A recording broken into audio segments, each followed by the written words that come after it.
Hi అందరికీ welcome back to Latha's world. ఈరోజు కిచిడి చూపించబోతున్నానండి.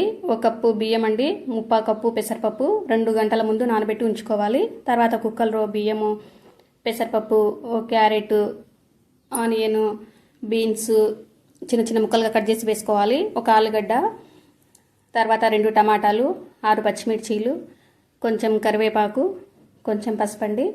6 కప్పుల నీళ్ళు వేసానండి. 2 కప్పులకి 6 కప్పుల నీళ్ళు వేసి విజిల్ పెట్టి స్టవ్ మీద పెట్టుకొని ఉంచుకోవాలి. ఒక 4-5 విజిల్ వచ్చే వరకు ఉంచుకోవాలి. తర్వాత స్టవ్ కట్టేసుకోవాలి.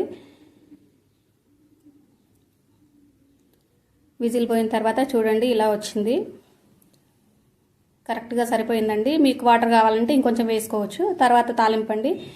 ఒక బాండి పెట్టుకొని ఆయిల్ వేసుకోవాలి. వేడైన తర్వాత ఆవాలు వేసుకొని చిట్టపట్టమన్న తర్వాత కొంచెం జీలకర్ర, పచ్చిమిర్చీలు, కరివేపాకు వేసుకొని ఈ కిచిడిలో వేసుకోవాలి.